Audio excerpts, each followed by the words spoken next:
ಎಲ್ಲರಿಗೂ ನಮಸ್ಕಾರ. Hi-tech info Kannada ಚಾನಲ್ಗೆ ಸ್ವಾಗತ.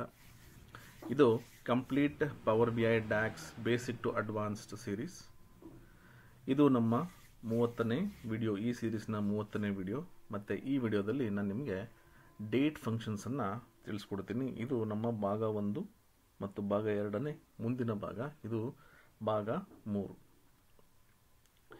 ಡೇಟ್ ಫಂಕ್ಷನ್ಸಲ್ಲಿ ನಾವು ಈ ಒಂದು ವಿಡಿಯೋದಲ್ಲಿ ಡೇಟ್ ಡಿಫ್, ಡೇಟ್ ವ್ಯಾಲ್ಯೂ, ಈ ಡೇಟ್, ನೆಟ್ವರ್ಕ್ ಡೇಸ್ ಮತ್ತು ಇಯರ್ ಫ್ರ್ಯಾಕ್ ಯಾವ ರೀತಿ ವರ್ಕ್ ಆಗುತ್ತೆ ಅಂತ ನೋಡೋಣ. ನಾವಿವಾಗ ನಮ್ಮ ಪವರ್ BI ಡೆಸ್ಕ್ಟಾಪ್ ವಿಂಡೋಗೆ ಬರೋಣ. ಆಲ್ರೆಡಿ ನಾನೊಂದು ಟೇಬಲನ್ನು ತೊಗೊಂಡಿದ್ದೀನಿ. ಇವಾಗ ಒಂದೊಂದಾಗಿ ನಾವು ಅಲ್ಲಿ ನೋಡಿರ್ತಕ್ಕಂಥ ಎಲ್ಲ ಫಂಕ್ಷನ್ಸ್ಗಳನ್ನು ನಾವಿಲ್ಲಿ ತಿಳ್ಕೊಳ್ಳೋಣ. ನ್ಯೂ ಕಾಲಮ್ ಅಂತ ಕೊಡ್ತೀನಿ. ಇಲ್ಲಿ ನಾವು ಮೊದಲಿಗೆ ಡೇಟ್ ಡಿಫ್ ಅಂದರೆ ಏನು ಅಂತ ತಿಳ್ಕೊಳ್ಳೋಣ. ಫಂಕ್ಷನ್ ಡೇಟ್ ಡಿಫ್. ಡೇಟ್ ಡಿಫ್ ಅಂದರೆ ಎರಡು ಡೇಟಿನ ಡಿಫ್ರೆನ್ಸನ್ನು ಕಂಡುಹಿಡಿಯೋದು. ಆರ್ಡರ್ ಡೇಟ್ ಮತ್ತು ಶಿಪ್ ಡೇಟ್. ಓಕೆ, ಇಂಟರ್ವೆಲ್ ಅಂತ ಬರುತ್ತೆ. ಇಂಟರ್ವೆಲ್ ಅಂದರೆ ನಮಗೆ ಈ ಎರಡೂ ಡೇಟ್ಗಳ ಯಾವ ಥರ ನಮಗೆ ರಿಸಲ್ಟ್ಸ್ ಬರಬೇಕು ಅಂದರೆ ಡೇಯಲ್ಲಿ ಬೇಕಾ, ಅವರಲ್ಲಿ ಬೇಕಾ, minute, month, quarter, second, week ಅಥವಾ ಇಯರಲ್ಲಿ ನಮಗೆ ಔಟ್ಪುಟ್ ಬೇಕು ಅಂತ. ನನಗೆ ಇವಾಗ ಡೇ ಬೇಕು. ನಾನೇನು ಮಾಡ್ತೀನಿ, ಡೇ ಅಂತ ಕೊಟ್ಟು ಎಂಟರ್ ಅಂತ ಕೊಡ್ತೀನಿ. ಇವಾಗ ನನಗೆ ಇಲ್ಲಿ ರಿಸಲ್ಟ್ಸ್ ಬರುತ್ತೆ. ಅಂದರೆ ಈ ಎರಡು ಡೇಟಿನ ಡಿಫ್ರೆನ್ಸ್ ಇಲ್ಲಿ ನನಗೆ ಬರುತ್ತೆ. Next date value. Date value ಅನ್ನೋ ಫಂಕ್ಷನ್ ಏನು ಮಾಡುತ್ತೆ ಅಂದರೆ, ಅಕಸ್ಮಾತಾಗಿ ನಮಗೊಂದು ಕಾಲಮ್ ಇದೆ. ಈ ಕಾಲಮ್ ನೋಡಿ, ಇಲ್ಲಿ ಡೇಟ್ ವ್ಯಾಲ್ ಅಂತ ಒಂದು ಕಾಲಮ್ ಇದೆ. ಇಲ್ಲಿ ಡೇಟ್ ಟೆಕ್ಸ್ಟ್ ಫಾರ್ಮೆಟಲ್ಲಿದೆ. ಇದು ಡೇಟ್ ಫಾರ್ಮೆಟಲ್ಲಿ ಇರಲ್ಲ. ಇದನ್ನು ನಾವು ಟೆಕ್ಸ್ಟ್ ಫಾರ್ಮೆಟಿಂದ ಡೇಟ್ ಫಾರ್ಮೆಟಿಗೆ ಕನ್ವರ್ಟ್ ಮಾಡಬೇಕು ಅಂದರೆ ಡೇಟ್ ವ್ಯಾಲ್ಯೂ ಅನ್ನೋ ಫಂಕ್ಷನನ್ನು ಯೂಸ್ ಮಾಡ್ತೀವಿ. Date value. ಈಗ ಡೇಟ್ ವ್ಯಾಲ್ ಅನ್ನೋ ಕಾಲಮನ್ನು ತಗೊಂಡು ಎಂಟರ್ ಅಂತ ಕೊಡ್ತೀನಿ. ನೋಡಿ, ಇಲ್ಲಿ ಈ ಕಾಲಮ್ ಟೆಕ್ಸ್ಟ್ ಫಾರ್ಮೆಟಲ್ಲಿದೆ. ಅದು ನಮಗಿಲ್ಲಿ ಡೇಟ್ ಆ್ಯಂಡ್ ಟೈಮ್ ಫಾರ್ಮೆಟ್ಗೆ ಕನ್ವರ್ಟ್ ಆಗುತ್ತೆ. ರೈಟ್. ನೆಕ್ಸ್ಟ್ ಈ ಡೇಟ್ ಅಂದರೆ ನನಗೆ ಅಕಸ್ಮಾತ್ ಒಂದು ಡೇಟ್ ಇದೆ. ಆ ಡೇಟಿಂದ ನನಗೆ ಎಷ್ಟು ಮಂತನ್ನು ಆ್ಯಡ್ ಮಾಡಬೇಕು ಅಂತ ನಾನು ಮೆನ್ಷನ್ ಮಾಡ್ಬೋದು. ಅದು ಇವಾಗ ಫಾರ್ ಎಕ್ಸಾಂಪಲ್ ನವಂಬರ್ 15 ಅಂತಿದೆ. ಇಲ್ಲಿಂದ ನನಗೆ ಒಂದು 3 ತಿಂಗಳು ಅಥವಾ 4 ತಿಂಗಳು ಬೇಕು ಅಂತಂದರೆ ಪ್ಲಸ್ ನನಗೆ ಎಷ್ಟು ಮಂತ್ ಬೇಕು ಅದನ್ನು ನಾನು ಇಲ್ಲಿ ಕೊಡ್ಬೋದು. ನಾನು ಇಲ್ಲಿ ಹೋಗ್ಬಿಟ್ಟು ಇವಾಗ ಫಂಕ್ಷನ್ ಈ ಡೇಟ್ ಅಂತ ಕೊಡ್ತೀನಿ. ಈ ಡೇಟ್ ಸ್ಟಾರ್ಟ್ ಡೇಟ್ ಬರುತ್ತೆ, ಆರ್ಡರ್ ಡೇಟ್, ಎಷ್ಟು ಮಂತ್ ಬೇಕು ನನಗಿವಾಗ 3 ಮಂತ್ಸ್ ಬೇಕು. ಎಂಟರ್ ಅಂತ ಕೊಡ್ತೀನಿ. ಇವಾಗ ನೋಡಿ, ಇಲ್ಲಿ ನವಂಬರ್ 15, 2024 ಇದೆ.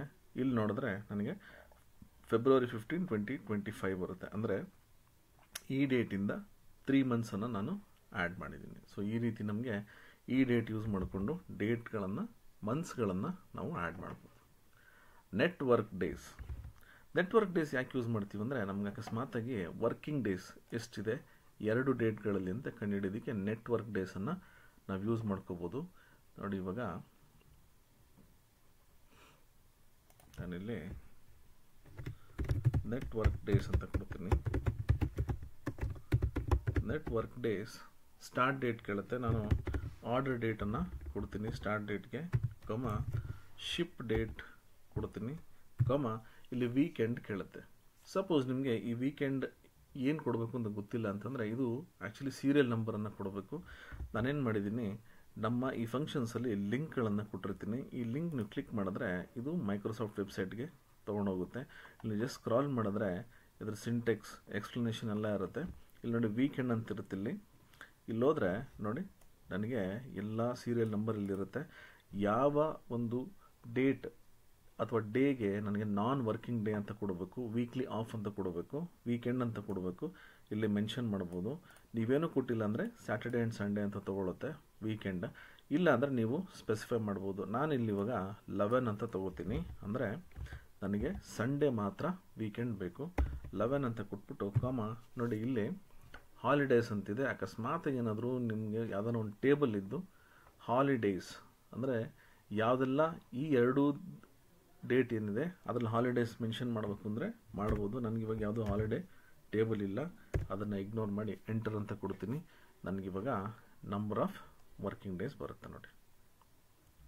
ಸೊ ಇದು ನಮಗೆ ನಂಬರ್ ಆಫ್ ವರ್ಕಿಂಗ್ ಡೇಸ್.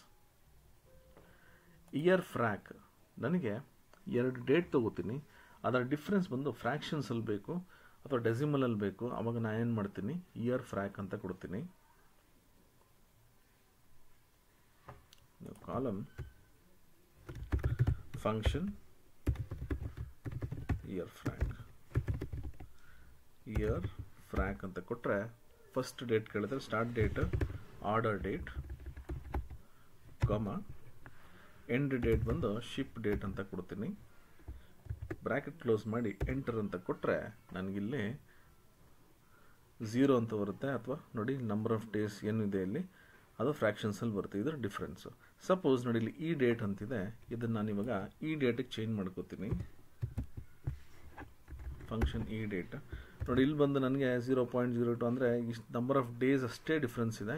ನಾನಿವಾಗ ಎಂಟರ್ ಅಂತ ಕೊಟ್ಟರೆ ಈ ಡೇಟ್ಗೆ ನೋಡಿ ಇದು ಬಂದು 3 ಮಂತ್ಸ್ ಡಿಫ್ರೆನ್ಸ್ ಇರೋದ್ರಿಂದ 0.25 ಅಂತ ಬರುತ್ತೆ. ಸೊ ಈ ರೀತಿ ನಾನು ಫ್ರ್ಯಾಕ್ಷನ್ಸಲ್ಲಿ ಡಿಫ್ರೆನ್ಸನ್ನು ತಗೋಬೋದು. ಸೊ ಇದು ನಮ್ಮ ಈ ಡೇಟ್ ಫಂಕ್ಷನ್ಗಳು ಭಾಗ 1, 2, 3 ಅನ್ನು ನೀವು ಕಂಟಿನ್ಯೂಸ್ ಆಗಿ ನೋಡಿದ್ರೆ ಎಲ್ಲ ಡೇಟ್ ಫಂಕ್ಷನ್ಸ್ಗಳನ್ನು ನೀವು ತಿಳ್ಕೊಬೋದು. ನೀವೇನಾದರೂ ಅಕಸ್ಮಾತಾಗಿ ಒಂದು ಒಳ್ಳೆ ಕೆರಿಯರ್ ಮಾಡ್ಕೋಬೇಕು ಡೇಟಾ ಅನಾಲಿಟಿಕ್ಸ್ ಮತ್ತು ಡೇಟಾ ಸೈನ್ಸಲ್ಲಿ ಅಂದರೆ ದಯವಿಟ್ಟು ಸ್ಕ್ರೀನ್ ಮೇಲೆ ಇರ್ತಕ್ಕಂಥ ನಂಬರ್ಗೆ ಅಥವಾ ಇಮೇಲ್ ಐ ಡಿಗೆ ನೀವು ಕಾಂಟ್ಯಾಕ್ಟ್ ಮಾಡಿ. ನಿಮಗೆ ಹೆಚ್ಚಿನ ವಿವರಗಳನ್ನು ನಾವು ತಿಳಿಸ್ಕೊಡ್ತೀವಿ. ಜೊತೆಗೆ www.itsinc.in ಈ ವೆಬ್ಸೈಟ್ಗೆ ನೀವು ಲಾಗಿನ್ ಆದರೆ ಅನೇಕ ಫ್ರೀ ಕೋರ್ಸಸ್ಗಳು ಲಭ್ಯ ಇರುತ್ತೆ. ಅದನ್ನು ಕೂಡ ನೀವು ನೋಡ್ಕೋಬೋದು. ಎನ್ರೋಲ್ ಮಾಡಿಕೊಂಡು ನೀವು ಫ್ರೀಯಾಗಿ ಉಚಿತವಾಗಿ ನೀವು ಕಲ್ತ್ಕೋಬೋದು. ಯೂಟ್ಯೂಬ್, ಇನ್ಸ್ಟಾಗ್ರಾಮ್, ಫೇಸ್ಬುಕ್ ಮತ್ತು ಲಿಂಕ್ಡ್ಇನ್ ಈ ಎಲ್ಲ ಸೋಷಿಯಲ್ ಮೀಡಿಯಾ ಪೋರ್ಟಲ್ಗಳನ್ನು ಇನ್ನೂ ನೀವು ಫಾಲೋ ಮಾಡ್ತಾಯಿಲ್ಲ ಅಂದರೆ ದಯವಿಟ್ಟು ಫಾಲೋ ಮಾಡಿ. ಫಾಲೋ ಮಾಡಬೇಕು ಅಂತಂದರೆ ಡಿಸ್ಕ್ರಿಪ್ಷನ್ ಬಾಕ್ಸಲ್ಲಿ ನಾನು ಲಿಂಕ್ಸ್ಗಳನ್ನು ಪ್ರೊವೈಡ್ ಮಾಡಿದ್ದೀನಿ. ಅದನ್ನು ಯೂಸ್ ಮಾಡ್ಕೊಂಡು ನೀವು ದಯವಿಟ್ಟು ನಮ್ಮನ್ನು ಫಾಲೋ ಮಾಡಿ. ಮತ್ತು ಈ ವಿಡಿಯೋ ನಿಮಗೆಲ್ಲ ಇಷ್ಟ ಆಗಿದೆ ಅಂತ ನಾನು ಅಂದ್ಕೊಂಡಿದ್ದೀನಿ. ಇಷ್ಟ ಆಗಿದರೆ ದಯವಿಟ್ಟು ಒಂದು ಲೈಕ್, ಒಂದು ಥಮ್ಸ್ ಅಪ್ಪನ್ನು ಕೊಡಿ.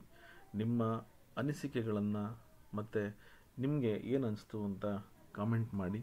ಜೊತೆಗೆ ಈ ವಿಡಿಯೋಸ್ಗಳನ್ನು ದಯವಿಟ್ಟು ಶೇರ್ ಮಾಡೋದನ್ನು ಮರಿಬೇಡಿ. ಇದರಿಂದ ಇನ್ನೂ ಅನೇಕ ಡೇಟಾ ಅನಲಿಸ್ಟ್ ಅಥವಾ ಡೇಟಾ ಸೈಂಟಿಸ್ಟ್ಗಳಿಗೆ ಇದು ಯೂಸ್ ಆಗುತ್ತೆ. ಈ ವಿಡಿಯೋ ನೋಡಿದ್ದಕ್ಕೆ ಧನ್ಯವಾದಗಳು. ಮುಂದಿನ ವಿಡಿಯೋದಲ್ಲಿ ನಾನು